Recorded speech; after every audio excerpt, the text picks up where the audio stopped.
Hello, everyone. My name is Dara, and this is Dear Hallmark. This is your safe space where we can come and chit chat about all things Hallmark Channel. Now, y'all, normally you see me by myself, but today I am not by myself. We are joined by a very special guest. He's been in multiple Hallmark movies. At first, he said his next stop was Christmas, and then he told us to take him back for Christmas. And then he said that he wanted to be in Mystic for Christmas, but then he said we'll have a professional bridesmaid while we're at it. And now he is about to have a 90s Christmas. The man in question is Mr. Chandler Massey. Sir, how are you doing? Welcome to the home of Daryl Hallmark. Thanks for having me. Wow, well done roping all those together. That was a great job. Yeah, thank you again for coming. And so I want to give you an icebreaker question. In the spirit of the 90s, I just wanted to ask, what's a few of your favorite 90s TV shows? Did all that start in the Come 90s or was on. that? Yes. Yep. Yeah, There it is. yeah, Yeah. That's probably it. all that. I was a Nickelodeon kid, so Are You Afraid of the Dark was also was Ooh. that Nickelodeon? And Yeah. Real Monsters. Those probably mine. Yeah. Oh, I was a Kenan and Kel girl. And then Yeah, Wild and Crazy Kids. I still say that to this day. Like if something was crazy, I just say, oh my gosh, that's Wild and Crazy Kid. yeah, yeah. Yeah, yeah. Love Nickelodeon. Love Nickelodeon. So, Chandler, were there any shows that you watched growing up or movies that you watched that inspired you to get into acting, or what was your journey like getting into acting? That's a good question. I think I enjoyed it. I think I've always been interested in it. I was in my very first time acting, I guess, was elementary school play, uh, Tom Sawyer, Oh and yeah. I played the bad guy who who was at the time was called Injun Joe. That's not really a term we would use nowadays, Yeah. but yeah, so I think I was interested in it, as a young kid and just sort of stayed. I had a lot of interest in hobbies, but I'd pick them up and drop them, and this was the one that kind of just stuck. So, did you stay in theater for long, or what was that transition like for you going from being in plays to being in film? It really was my first. It was getting on the soap opera, Days of Our Lives, and Hmm. when I was 18, I'd just basically done theater up to that point, so that was kind of my first big like film or TV role. Yeah. Do you ever see yourself going back into theater, or do you see yourself more so just stuck, like not stuck, but like you're committed to I the do. film I wish side? I had the chops for Broadway. I don't have the pipes, but maybe I could do a non-musical play. I'd love to do that at some point. Yeah. What's something that keeps you motivated though to stay in this field? Because I know, like I've spoken with some other actors in terms of auditions, like it can beat up on your self-confidence a bit in terms of the rejection that you get in certain audition rooms and things like that. So what about it for Yeah, you keeps you motivated to keep going in this field? that's a good question. I mean, if I'm going to answer honestly, I don't really know what I do otherwise. Yeah, So that's not, real. not, and I mean, I think you learn not to take rejection personally. You sort of have to, otherwise you'll go crazy. So you just Mm. live for those moments where you do get, you get something, you get to work, and then it makes all the no's that you get worth it. Yeah. I spoke with one actor who mentioned how important her community was in terms of keeping her grounded as she's in this industry. Is that something that you can speak to as well in terms of having a very grounded community outside of the industry or even in the industry? Like if you found like a core group of people that you're able to vibe with, within the industry that can keep you grounded as you go from Yeah. project to project. I don't really have many friends in the entertainment industry, to be honest. Yeah. Um, I just tend to connect better with people who work in different areas. Uh, but I mean, I think everyone, my family, I think I've been fortunate in the work that I've done. It's been easier to stay grounded, right? Like if you work on, I was on a soap opera for over a decade and doing Hallmark movies now. And I think there's a great awareness that we are, providing like comfort and kind of fun entertainment for Mm. people, right? Like feel good in terms of Hallmark, like heartfelt, in terms of soap opera, kind of like wacky and a little Yeah, cheesy. So you never really when you're working in those areas, it's not hard. You don't really get you stay grounded because you know the reality of what you're doing. You're not doing Shakespeare. You're not got you. winning Oscars. And no one, no one, no one thinks that. So it's just about having fun and crafting like good stories. So I think yeah. Speaking about that, what do you think makes a good story? Because I'm a writer by trade in another field, but I'm curious from an actor's perspective, what what are the beats or points of a good story for you? I um I guess I'll just come at it from the perspective of an actor playing a single character in a story. And I think what always drew me to certain scripts or stories is if a character has a really strong want, like they have Mm, a really strong desire for something, mm-hmm, um, and they have to struggle to get it, mm. and maybe they don't get it at the end, but they have to want something very badly, and they have to have a lot of obstacles in their way to get it. And the fun part is watching someone with a strong desire fight to get what they want. Even whether they succeed or not isn't really the point, but it's like the struggle that helps us connect on like a human level. It's interesting you say that because I think about the characters that you played in the Hallmark movies, and I feel like there's always a struggle with your character to get our leading lady, like to get her. And Yeah. I'm like, why has got my brother struggling? Like he's always struggling to. Yeah. But is that something like meant off of what you said? Is that something that you see in the characters that you play, or if you don't, you bring it to the characters that you play? Yes. Yeah. I think I try to I look for ways that like how is this it sounds weird to say how can I make this person's life harder, but it kind of feels like that, and even in scenes, that seem like surface level or like a meet cute or just like a fun, even like a montage. I try to inject, if I'm playing, especially, Hallmark men have character, Hallmark male characters have quite a bit in common, right? They want the girl, and then, you know, hopefully at the end they get the girl, right? But it's her choice, right? So, and they know what they want from the beginning. Um, so I try to have that undercurrent of, play that game of vulnerability, rejection, Mm. and then leading towards the final acceptance where they are able to connect. And I think it makes it like the payoff sweeter. This is more of a technical, crafty question because I'm just genuinely curious. When you talk about like going between vulnerability and rejection with your characters, how do you convey that as an actor into like I've heard another actors talk about it in terms of manipulating your emotions to really bring out what the character is feeling.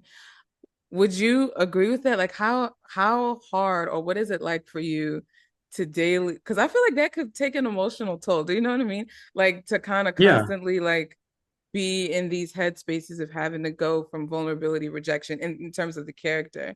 Like how does that work from like a craft or technical perspective?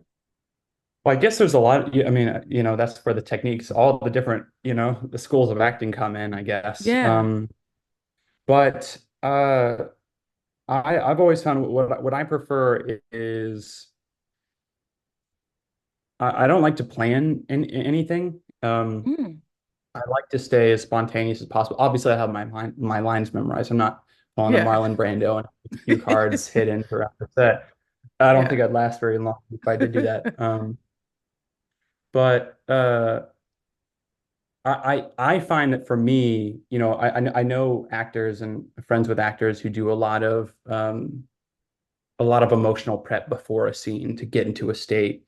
But for Mm. me, I like to come in with one strong thought in my head, and then just let it ride from there. And it feels Mm, kind of like I grew up playing sports as well. I enjoy sports. So to me, a good scene is kind of like a tennis match or a ping pong game or anything where you're a one-on-one basketball game where you're going back and forth, you're passing, you're hitting the ball to the other. So it's um the best games are where you don't, I mean, I guess you have a semblance of a plan, but when you're playing a mm-hmm, point in tennis, you just mm-hmm, have to react. You are mm-hmm, present and based on what they do. mm. So I try just to listen as intently as I can and and kind of try and engage in that back and forth, that the game between Mm, two, and then the emotion kind of takes care of itself. I think if you're present in the scene and you allow yourself to be spontaneous and you're okay with uncertainty of not knowing how the scene's going to go, because it might suck, to be honest. And a lot of takes of mine do suck, but thankfully they don't use those takes. I'm not, it's not all of them anyway. But I think yeah, you got to be willing, be uncomfortable with uncertainty. And I think that's the job. If you can do that as an actor, then you've got a shot at, at creating some like really good real moments. that's so wild. I kind of experienced that as a writer in terms of the emotions that I give my characters if I write them in the first person. So to hear Mhm. that from an actor's perspective is very interesting. So with funny you mentioned the many takes that you may have to do. If one of your Hallmark movies could have a blooper reel that was released, and Hallmark was like, Chandler, we're going to release a blooper reel No. from one of your movies. Which movie Oh would you say, God. you know what, this one would be all right? I feel like this one would be really cool to see the bloopers from. I think well all of them have some good ones. The one that immediately pops in my head is Professional Bridesmaid because Oh, I think they shoot very quickly in Hallmark, so you don't yeah. actually get that many takes. You maybe get if you're lucky three or four, and then they turn around. Um, but we were really on schedule on that in that movie, so we actually had like a surplus of time where we can kind of play a little bit, and I think that Oh, lends that's itself to cool. more. And Hunter King, who played the main girl, was fantastic, and she was also very open, spontaneous, and a great listener. So you can get moments where you kind of crack each other up. That's awesome. So getting back into like more of a deep, more vulnerable realm, Heart of the Matter. That was the Yes. movie. When I saw that, I said, oh, this brother like can act.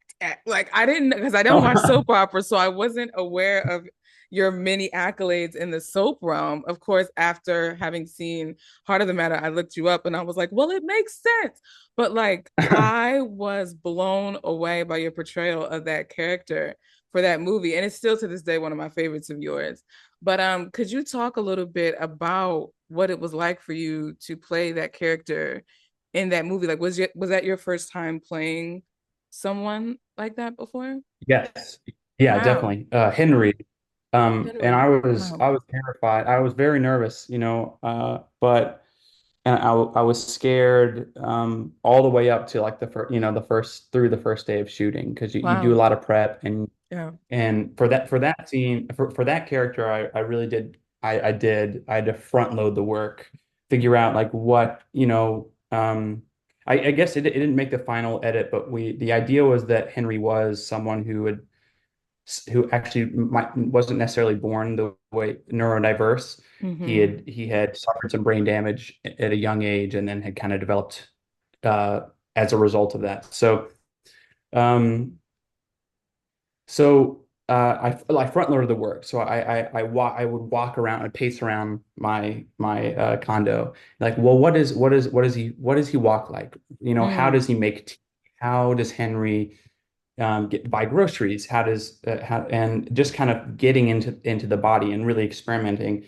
And of course, I mean, of course, you have those intrusive thoughts. You're like, is this too big? Is it too much? Is it like cringy? Am I not doing? You really wanted to do. I really, really wanted to do justice to that character. But so yeah, I put a lot of I put not that I don't put work into every role, but I put an extra amount of work into Henry, and just took it as.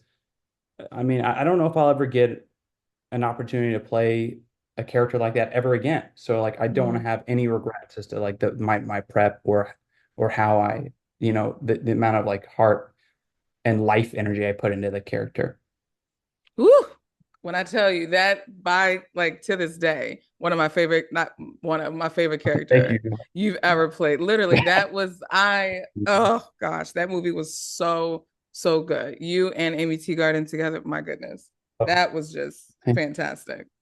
But let's electric slide over onto your newest film that's going to be coming out soon for Hallmark's Countdown to Christmas. And I'm sensing a pattern here with a bit of your Christmas movies. With Next Stop Christmas, we got some train traveling, we got some Yeah. alternate multiverse situations going on with Take Me Back for Christmas. And now Hmm. they got you Hmm. traveling back in time to have a 90s Christmas for Yeah. Countdown to Christmas 2024.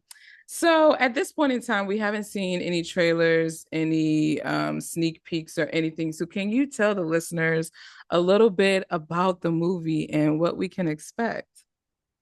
Yes. So the movie stars Eva, who, oh my gosh, her character's name just flew out of my head. Let me pull pull her up. There. Come on. That's how you know you are well into your 30s when that stuff starts happening. Oh, I hear you. I hear you. Here we go. We got the call sheet. Pulling it up. Lucy, there we go. And my name is Matt. That's good to remember. Matt Olson, also a player for the Atlanta Braves. Yeah, so Eva Lucy is a very successful lawyer in her 40s in the present day. She got everything she wanted career-wise, but her social life and her family support system is kind of withered, right? She doesn't Mm. have a great relationship with her family. She's not planning on coming home for Christmas. She briefly reconnects in a diner when she makes partner, and this is all very early in the movie, so I'm not spoiling too much. But she Okay. reconnects with my character, and there's kind of like they were friends back. They were actually best friends back in the 90s when they're after they graduated high school and throughout high school. And there's like a what could have been kind of thing. Mm. And she gets the chance to go back and go back to that life in the 90s, Christmas in the 90s, and kind of relearn what's important in life, and maybe it's not like career, necessarily, maybe career success at the expense of everything else isn't the end all be all. But I think I'm really excited for this movie to come out. Yeah, I played the youngest I played in a long time and the oldest I've ever played. What's the So oldest? What's how old are you in this? like 40s, because I think we're after high school before college, like taking a gap year in the 90s, which Okay. means present day we're like in our 40s. So Yeah. I'm not in my 40s yet. But did they have to do any like do any special like hair situation for you to make it, or did you just kind Well, of yeah, yeah, they kind of pushed the hair back, old man hairstyle, and then gave got me you? some because I obviously shaved for young Matt. So unfortunately I can't grow something like this overnight. But so they gave me like a little 5 o'clock shadow, which Okay. yeah, I mean we'll see. We'll see Yeah. how it works. Yeah. That's exciting though. What I've been seeing a lot, especially since it's the holiday season. Well, I say it's the holiday season now. I don't know. I know some Oh people yeah, November they 1st. wait. They okay, right. We're in good company. Okay. So I've been seeing a lot of like Instagram videos in terms of like showing excuse me, a 90s nostalgic Christmas, like with the colored lights and the Coca-Cola Yeah, commercials, and even like the Hershey Kisses, yeah. Carol of the Bells commercial. Like, is there Mhm. something nostalgic that you harken back to when you think about because if I'm perceiving correctly, are you a millennial? I'm 35. Yeah, So we're on the I'm 34. okay. Yeah, So yeah, yeah. So yeah. It's the same age. Yeah. is there something that you can harken back to that brings a nostalgia back of like having a Oh 90s my Christmas? gosh. Oh, for sure. I mean, I think that's, whatever era you're, I mean, I feel like most people when they think about when their favorite Christmases, I would hope it's when they were a kid, you know, and they got that Yeah. they were bought in, fully bought in. Santa's real. Yeah. Um, and you know, for me, that was the '90s. So like all those nostalgic Christmas commercials. Was it the M&M's commercial where they're like the yellow M&M and the red M&M are sneaking in to the living room and they see Santa Yes. and he's like, oh, he does exist. And then Yeah. Santa's like, they do exist. And then they Yes. faint. They faint. Um, Yes. yeah. I Yes. think, but yeah, I mean, always have a soft spot in my heart for anything 90s. So yeah. Yeah. I know for me, like I loved seeing the tree barren underneath, going to bed Christmas Eve, and Oh I yeah. would always make an excuse to get up in the middle of the night when everybody else was asleep. And then I would come and all of these presents would like just magically appear. The Yeah. lights, and we had colored lights back then, the multicolored lights. And so I use clear now. I don't know if that means I'm bougie, but I like the way the clear lights look now. But seeing like the colored lights on the tree, like that's man, I'm getting excited about a 90s Christmas just thinking back. Like Mhm. I can see why you were so excited Yeah. about Yeah. that. I hope this movie it kind of elicits that same kind of warm feeling, when watching it. Was there a favorite scene that you take back with you in terms of memories from shooting this movie? We had a couple ice skating scenes. Oh, Those, yeah, I'm not a great ice skater, but that's something I practiced a lot, because my character is supposed to be, at least decent. okay. Um, so, yeah, so I just actually I've never done it before. I've never done a scene when I'm skating on ice. So that was very cool. It kind of forces you to be in it, Mm-hmm. you're actually doing you're doing the thing, and Yeah. it's real um, so yeah, Yeah, it shall fall. I mean, my first time ice skate, I looked like a newborn baby deer. It was so bad. It was so I, bad. I had a couple of those moments too. So, but Yes. again, hopefully they won't make the final cut. So Now, do we get some of our core Hallmark Christmas staple scenes in this movie? Like, is there a snowball fight we can look forward to? Is there a tree trimming scene? Do we got a cozy hot cocoa scene we can anticipate during this movie? we got the cozy hot cocoa. We don't have a snowball fight. But we do have, I think the snowball fight's been replaced by the ice skating there and the Oh, tree. Let me think. What do we have? We have a Christmas Carol, um, like the play. yeah. Actually, my character is an actor. It's like, oh, it's meta. My character Matt wants to be an actor, so he is an aspiring actor who gets to act in a play of the Christmas Carol in the movie. Now, how was that? Like that That whole was cool. When you get to play, yeah, you get to play somebody playing somebody. It was great. I did my best like Michael Caine British accent because I played Scrooge. I butchered it, but it was it'll be fine. sure it Hopefully it'll be will. endearing. I'm sure it will. You have not failed us yet with your Christmas movies, Chandler. Let me just Yeah. tell you. So I'm sure and you won't. Let me not say yet. You Pardon won't. my, yeah. But is there anything in terms of the Hallmark fans that you can say we can get out of this movie that you feel like we'll take away after watching this? Yeah. I mean, I think if you're looking for what you usually get in a Hallmark movie, you're gonna find it, right?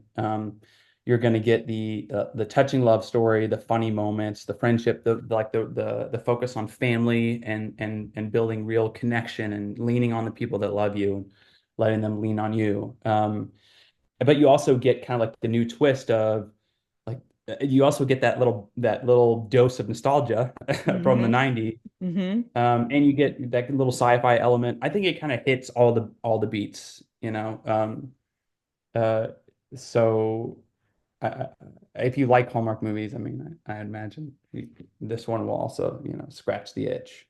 I just had a random thought. I think it would be cool if you did a Hallmark Christmas mystery. I feel like that would be really cool. Because Yeah. they're starting to do more of those now. Like they have Mistletoe Murders over on Hallmark Plus. Yeah, I was um briefly in like talks about yeah, I know about mistletoe murders. Yeah, I didn't end up getting on it, but maybe one day. Yeah, I feel like that would be really, really cool because you've become, I feel like, a part of our Christmas holiday now with the amount of Christmas movies that you do. Hopefully, we see you more I hope in I stay non. for that.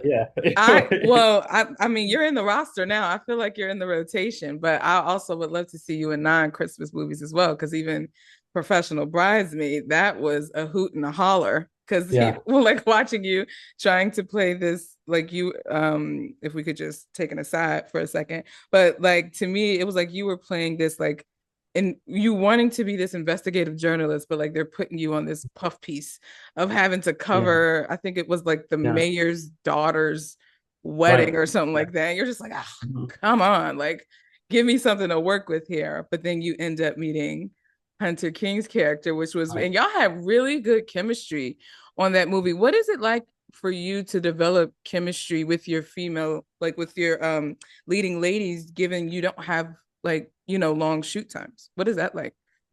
I mean, it's great when it happens, and it's amazing when it happens quickly. Mm-hmm. I think generally if we're shooting on location, I'd love to get up there early just to be able to like spend time with the woman who's playing the lead and run lines and kind of maybe like get a feel for each other and find where like what common ground we have, what are our interests aligned, because I think it helps if you get along well as people, it generally can transfer towards the characters as well. Not always. I mean, you hear about people who actors who like hate each other, but like somehow the chemistry on the set like works, you know? Yeah. I But understand that fast. I'm like, dang, they must be real, real, real good at their job if they're yeah, able yeah, to if yeah. they're able to do that. Uh, Yeah. so yeah, but I mean, it's great. You just got to really value it and be grateful for it when it happens. Yeah. So with people who don't watch Hallmark that are new to this, they're not true to this, they're new to this. And Mhm. maybe because Netflix is starting to put some of the Hallmark movies on there. So now people are coming from there, or maybe they're coming, who knows where they're coming or why they're coming, but they're here. Mhm. And they're like, what is this 90s Christmas movie? Why should I watch it? What would you say to those people who don't have like a Hallmark history? I would say that's a great question. Well, my first question is if they ask me, why should I watch this? I would say, well, do you have anything better to do? First of all, like you got 90 minutes of free time. Then I think because it really Hallmark movies have such like universal themes, right? And Mm-hmm. I feel like they give you I feel like there's so much in the world that can leave a bad taste in people's mouths Yeah. and walk away. So many things bring you down, right? They feel Yeah. like they negative energy into your life. And Hallmark is one of those rare entities that always pushes the other way, right? That Yeah. they are a force for positivity and good and love and there are just not that many of those. So I don't know. I don't know anyone who's ever said like just got too much positivity. I have too many good vibes in my life, Got to get rid of them. Got to shed some of them off. So I guess that'd be my pitch. If someone asked why would you want to watch 90s Christmas? I'm like, because it's gonna make you feel good. And I'm assuming you want to feel good. Right. Well, y'all, you heard it from the man himself. That's why you should watch a 90s Christmas, whether you're watching this and you're new into the Hallmark sphere, the Hallmark universe, the land of Hallmark as it is. Or if you're an avid Hallmark watcher, be sure to catch a 90s Christmas. And I think it's coming out Thanksgiving weekend, if I'm not mistaken. So, Hmm. and we got nothing but time during Yeah, Thanksgiving yeah, because yeah. Just have yourself some leftovers, there you go. pull up on the couch and There flip it you on. go. Do your Black Friday shopping online this year. Like, Oh, yes. Yeah. you You don't know, want to get trampled, run over by a shopping cart or anything. don't nobody Yeah. have time for that. Like, it's time to go into the 21st century. Let's do our shopping online and watch Hmm. a 90s Christmas. Well, Chandler, first of all, thank you so much for coming into the Thank you. home of Dear Hallmark. I appreciate it. But before I let you go, I wanted to just give you the space to say whatever it is you want to say, whether it's to the listeners, the watchers, if you want to talk about M&Ms at Christmas, if you want to talk about Santa. It's your space, your time to just say whatever it is you want to say. I like to give my guests the last word. So I'll do that. I'll turn the floor over to you. I appreciate that. Geez. Uh, um, what do I want to say? I guess I want to say if you watch any of the movies that I've been in, thank you. Thank you very much. I hope you like them. I hope I'll be able to make more for you. And and I guess I just wish everyone well, everybody, no matter who you are, as long as you're a Hallmark fan. Otherwise, you can kick rocks. But if you all my Hallmark fam, I got you. I appreciate you. I love you. That was great. That was great. Y'all, that was Chandler. I'm Dara. This is Dear Hallmark. Be sure to catch us for the next episode. Ciao, my friend.